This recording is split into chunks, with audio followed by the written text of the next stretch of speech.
Rostdan ham telefonimiz bardosh bera oladimi? Hozir tekshirib ko'ramiz. Birinchi loyihaga suv tiqib ko'ramiz.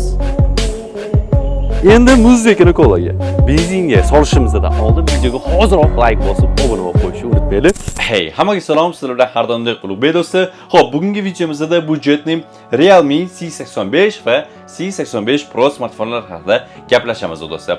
Endi bu smartfonlar qanchalik budjetning nomiga arziydi, endi bu test davomida bilib olamiz. Endi bu smartfonlar boshqa smartfonlardan nimasi ajralib turadi desanglar, bu smartfonlarda IP69 Pro himoyasi mavjud ekan. Ya'ni 36 xil suyuqlikka bardosh bera olar ekan do'stlar. Qo'shimchasiga millisizda 810 harbiy himoya sertifikati mavjud. Ya'ni shu sovuq suvda ham, issiq suvda ham va bosimli suvda ham o'zini yaxshi ko'rsata oladi do'stlar. Endi bu qanchalik rost yoki yolg'on, buni hammasini test qilib ko'ramiz va hammasini ochiq-oydin ko'rsatib berishga harakat qilaman do'stlar. Endi bu karokalarni ochib olamiz. A few moments later. Dizaynini o'zingizlar ko'rishingiz mumkin do'stlar. Endi ikkala smartfonimizning tashqi ko'rinishiga yaxshi ahamiyat bersak ham, afsuski umuman farq topolmas ekanmiz do'stlar.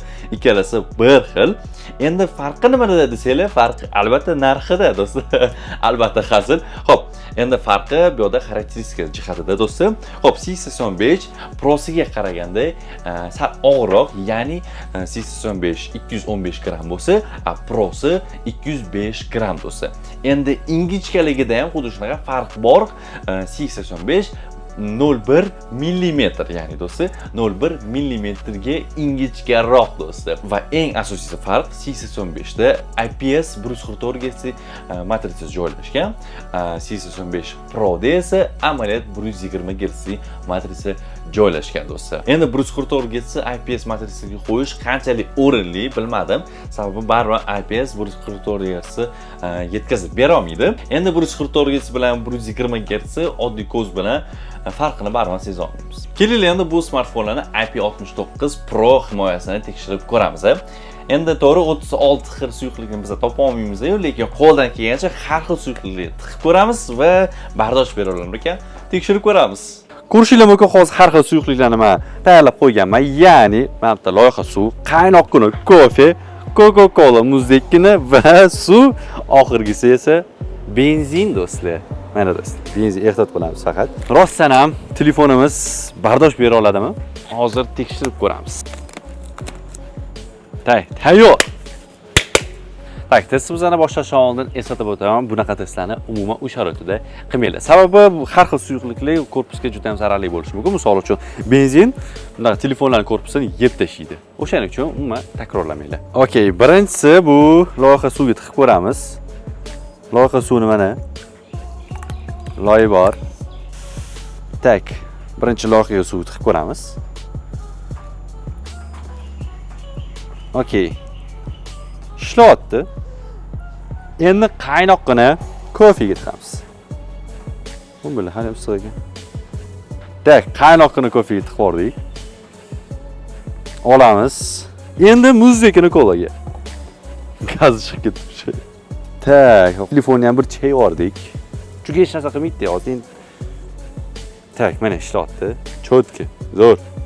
Benzinga solishimizdan oldin videoga hoziroq like bosib, obuna bo'lib qo'yishni unutmaylik. Benzin bilasizlar, juda ham kuchli bir kimyoviy narsa.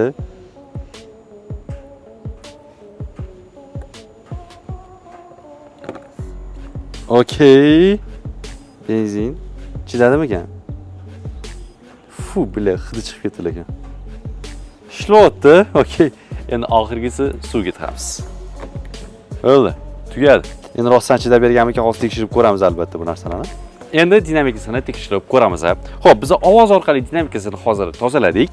Endi bu smartfon yangi o'zingizlar ko'rishinglar mumkin. Xuddi standart ovoz chiqarib beradi. Endi qanaqa spotlaymiz desanglar, eslab qolinglar. Mana suvga tiqilmagan. Emas. 26 haqida alohida video. Bir xil. Rostdan bir xil. Albatta bunaqa smartfon. Gap yo'q. Gap bo'lishi mumkin emas.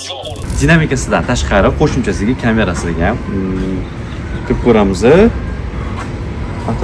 Hech narsa bo'lmagan kamerasi va parlanmagan. Yaxshi.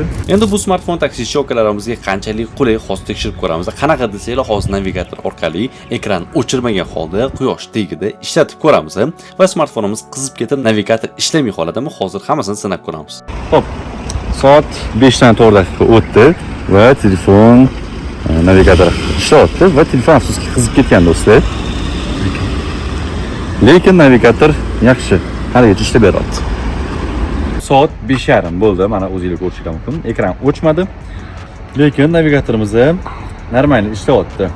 Oxirida ham shu, endi o'chirsa ham bo'laveradi. Xo'p, endi bu smartfonlarda og'ir o'yinlar o'ylab ko'ramiz. C85 Pro smartfonimizda asfalt o'yini qanaqa o'yinlar hozir ko'ramiz do'stlar. Xo'p, grafikasiga ahamiyat beramiz. Do'stlar, maksimal grafikaga qo'yib qo'yganman va mashina yaltirashlari hozir maksimalizatsiyaga yetkazib berishga harakat qilyapti va avariya holati pixellarigacha ko'rsatib bera olmayapti. Tashqi muhitdagi ranglari keladigan bo'lsa do'stlar, ideal tarzda emas, afsuski, endi buni tan olishimiz kerak bo'ladi. Xo'p, o'yindagi grafikasiga keladigan bo'lsa, grafikasi qo'ldan kelgancha yaxshi qilib berishga harakat qilyapti, lekin loy sachrashlar, mayda detallar umuman yo'q do'stlar. Avariya holatlarida ham o'zingizlar ko'rishingiz mumkin. Faqatgina korpus jihatini ko'rsatib beryapti va xo'p, mana o'zingizlar ko'rdinglar qanaqa o'ynalishini. O'zingizlar ko'rishingiz mumkin, maksimal grafikaga qo'yilgan va 60 FPS. Endi maksimal grafikada o'zingizlar ko'rdinglar qanaqa ahvolda o'ynab berganini. Endi Carrick Street qanaqa o'ynaladi? Eng oddiy grafikada ekan. Xo'p, maksimal grafikaga qo'yamiz. Telefonimiz qizib yonib ketmasa bo'ldi. Va okey. Va bu yerdan o'sha FPS ni yoqib qo'yamiz do'stlar. Xo'p, 5 FPS ishlab beryapti maksimal grafikada. 6 FPS. 6 FPS, 7 FPS ishsa qo'yib qolaman. 7 FPS do'stlar, yaxshi.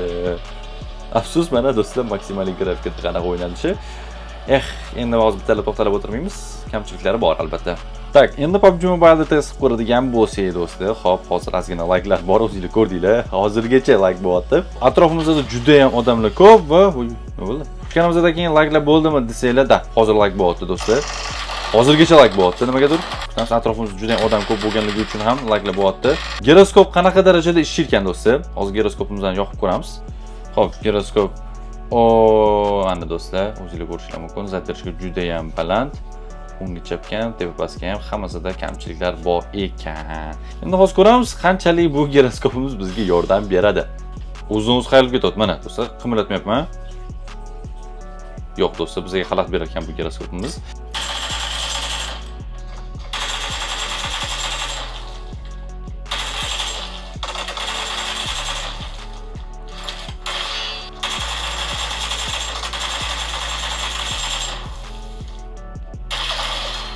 Xo'p, eng oddiy grafikaga qo'yganimizda 60 FPS gacha ishlab berar ekan. Lekin afsuski 60 FPS bizni umuman his qilmadi do'stlar.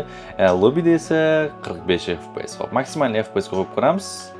Voy, maksimum ham ishlamasa ekan, Vысокий ham ishlamasa ekan, все tushunarli do'stlar.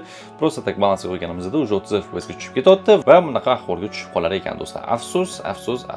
O'yindagi holatini o'zingizlar ko'rdinglar do'stlar. Endi Asphalt 9 o'yinimizda o'zingizlar ko'rganinglardek ozgina grafikalarda kamchiliklar bor. Carrick Street o'yinida maksimal grafikaga qo'yganimizda 5, 6 va maksimum 7 FPS gacha chiqar ekan, lekin bunaqa darajada afsuski o'ynab bo'lmaydi. Endi PUBG Mobile'da esa do'stlar, PUBG Mobile'da kamchiliklar bor, albatta. Bu yerda giroskop stabilni ishlab bermaydi, qimmatmasanglar ham qanot o'ynab turadi. Qisqasi o'zingizlar ko'rganinglardek kamchiliklar bor. Odam ko'p joylarda ozgina like'lar ham bor do'stlar. Endi bu smartfonlar haqida o'zimning fikrimni aytadigan bo'lsam do'stlar, afsuski bu aka-ukalarda umuman katta farq sezmadim. Faqatgina shu ekranida ozgina farq bor. Boshqa joylarda hammasi bir xil. Ya'ni kamerasida, o'yinlarda, hammasida bir xil. Endi bu smartfonni o'zi asli o'yin uchun olishni umuman maslahat bermayman. Kimlar uchun maslahat beraman desanglar, shu yoshlar uchun maktabga borib keladigan, o'zi qattasan, nima qilsan degan shu prosta telefon qilib gaplashish uchun yoki yosh kattalar uchun yoki sovg'a uchun shu smartfonlarni olishni endi maslahat beraman. Yoki yo'lda yuradigan, ya'ni o'sha taksi akalarimiz uchun ham juda ham qulay smartfon bo'lishi mumkin. Chunki bekordan bekor biz navigatorda test qilmadik. Qizib ketganda ham o'zini yaxshi ko'rsatdi do'stlar. Endi qo'shimcha qilib ketishim kerak. Bu smartfonimiz afsuski mono dinamika bo'lganligi uchun ozgina ko'ngilli xira qildi do'stlar. Endi keyingi videomizda xudo xolasa Xitoy smartfoni haqida gaplashamiz, ya'ni Honor Wind smartfoni haqida bo'ladi do'stlar. Agar kutayotgan bo'lsanglar, izohlarda o'zingizlarning fikrlarini yozib qoldiringlar va qo'llab-quvvatlash uchun pastda Dana silkamsani qoldirib qo'yganmiz. Sizlar bilan har doimdek Ulug'bek bo'ldi. Keyingi videoda uchrashguncha, bay bay.